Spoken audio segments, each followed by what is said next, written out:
Ah oui, bonjour, je vais vous faire une petite vidéo sur Git, comment récupérer le projet et pour qu'on soit au même niveau, travailler ensemble. Maintenant, après avoir téléchargé et installé Git, maintenant vous venez, on va configurer Git. Maintenant, il y a des choses à faire à configurer, votre user et votre adresse mail. Voici deux commandes à taper sur votre terminal. Je ouvre mon terminal.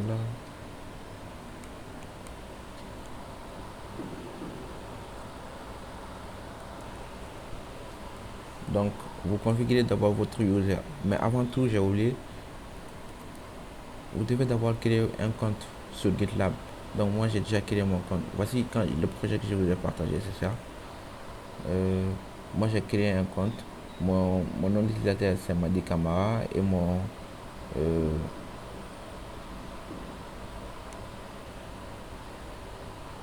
et mon adresse mail, c'est mrmadi@gmail.com.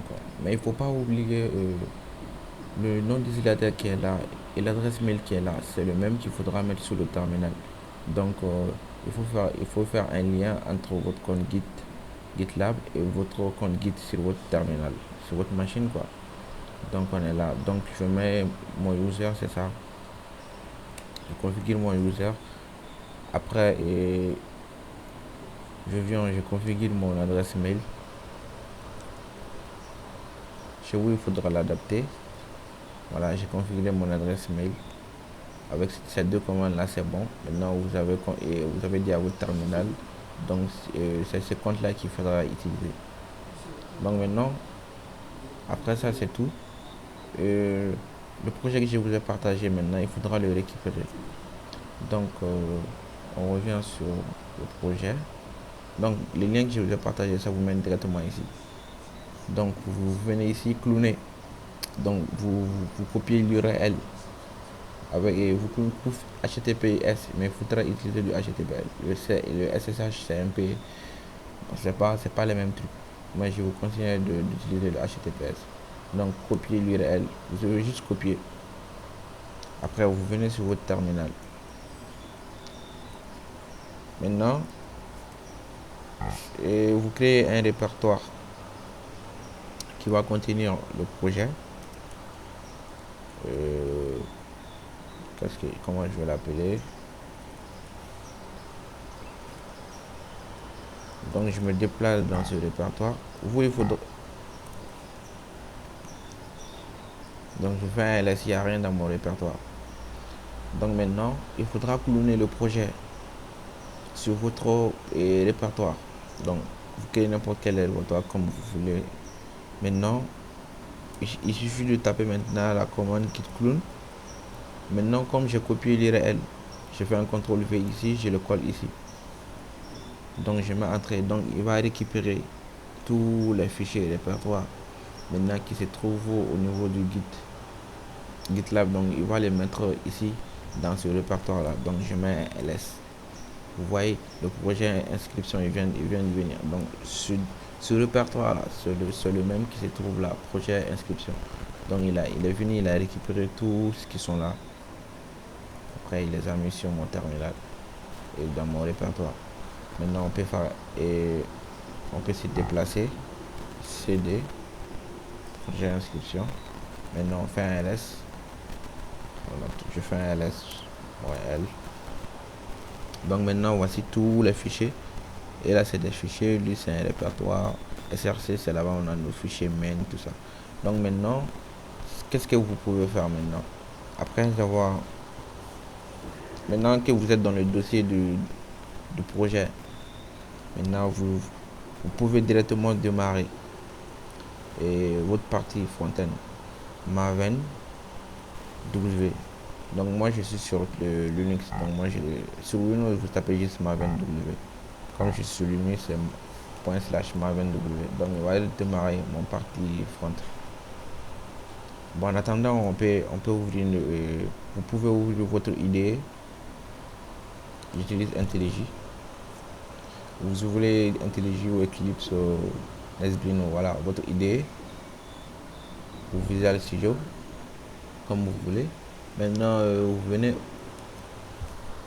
cliquez sur Open. Donc maintenant, vous allez chercher le répertoire dans lequel se trouve le répertoire que vous avez créé pour le projet. Moi, j'ai mis projet ESP, c'est celui-là.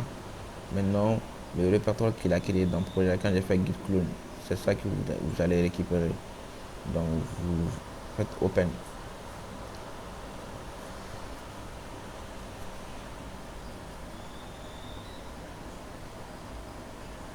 Donc, il va récupérer tout le projet, tout l'ensemble des fichiers. Close.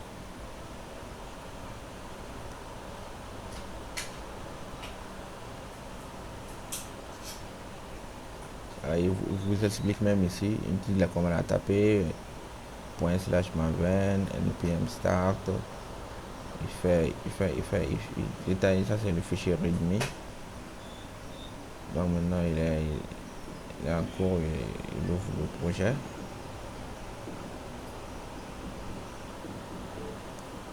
Donc en attendant, je peux voir sur mon terminal, il est toujours en cours. Ok. Donc voilà, mon idée, il a fini d'ouvrir le projet. Vous voyez, il y a tous les dossiers qui sont là. SRC, on ouvre SRC. Voici, ça c'est la partie back. On a tous les configurations. On a les services, on a les domaines. Maintenant, ça c'est la partie front-end, web app. Maintenant, vous avez les fichiers ici.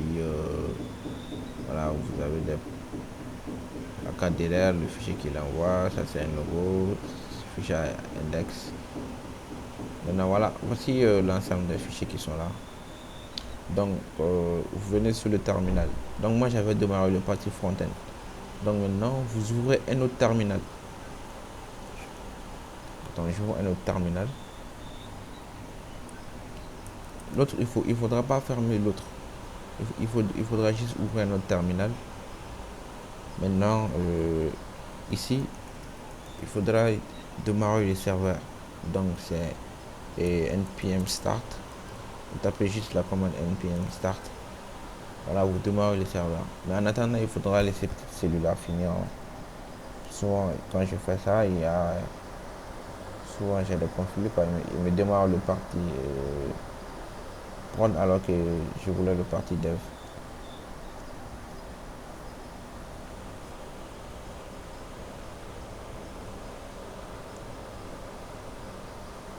Bon, je ne voulais pas que la vidéo soit longue. Hein. Comme c'est la première fois que j'ouvre le projet avec ça, sinon bon, la seconde fois ça va être moins lent. Hein. Ça va être plus rapide. Bon, je ne veux pas que la vidéo soit longue. Je peux arrêter la vidéo après démarrage du projet ou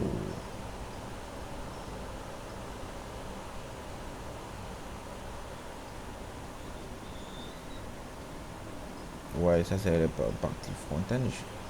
Web app, pack build dev, voilà. VPN on, webpack, tout ça.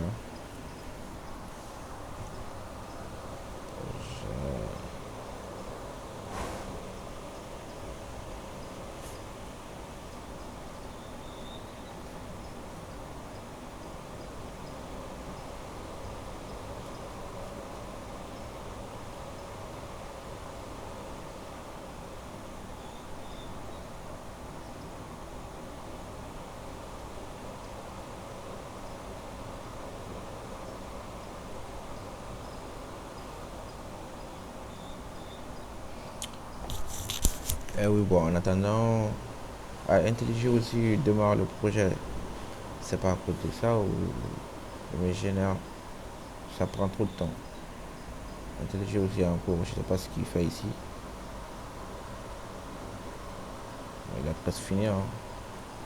Ok. Donc, en tout cas, voici le projet, voici tout, vous avez tous les fichiers là. Ça c'est la partie ressources. Voici les fichiers de configuration de la base de données, l'adresse mail.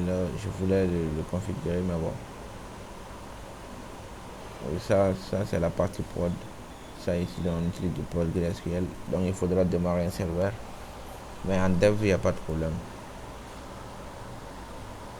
Donc je reviens sur mon terminal. J'attends qu'il finisse de me build tout ça.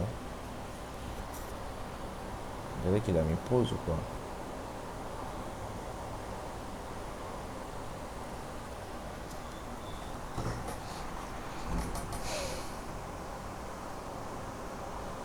Là, je suis à combien de minutes? Je sais pas, la vidéo elle prend combien de minutes exactement. Mais je ne veux pas qu'elle soit longue quand même.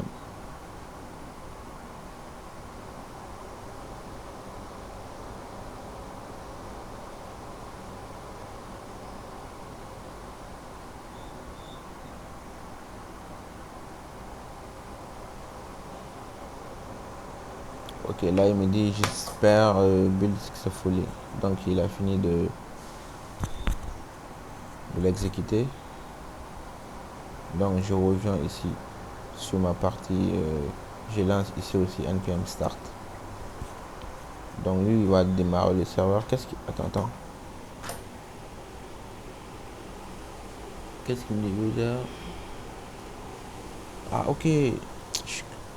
Il faudra que je me déplace. J'ai ouvert un autre terminal, donc je suis pas dans un projet. Donc il faut que je me déplace dans le projet. C'est à cause de ça que j'ai eu cette erreur. Attends, le projet se trouve dans quel répertoire même? C'était le projet ESP. Projet ESP. Euh,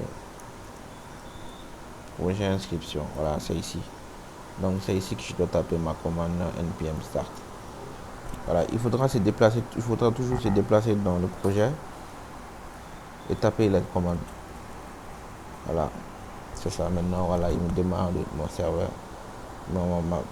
Ici, il a fini de me générer la partie back, plutôt front. Hein. Je sais plus. Mais il y a là, je pense qu'il me dit Elasticsearch. Ça, c'est des exceptions qu'il a eu. La tabulation, c'est des exceptions. Bon, en tout cas, on va gérer ça. Donc, lui, j'attends qu'il me génère le serveur et qu'il démarre le projet. En tout cas, c'est juste ça qu'il fallait faire du côté GitLab. Il faut créer un compte GitLab. Maintenant, récupérer l'adresse mail et le nom d'utilisateur. Mais pour la première fois, quand j'ai fait le Git clone, il ne m'a pas demandé le mot de passe. Mais pour la première fois, il va vous demander votre mot de passe sur GitLab. Et GitLab, il faudra après, et donc il faudra mettre le mot de passe que vous utilisez sur GitLab. Et après, voilà, vous faites le clone. Maintenant, après, vous pouvez, si vous voulez, vous pouvez créer des branches, travailler sur les branches, après les merger sur le master. Ou soit, si vous voulez, vous pouvez. Mais il ne faut pas qu'on travaille sur le même fichier. C'est ça qui mène le conflit. Donc maintenant, il a démarré le projet. Ça, c'est un champ en mode en dev. Donc, je m'authentifie, admin.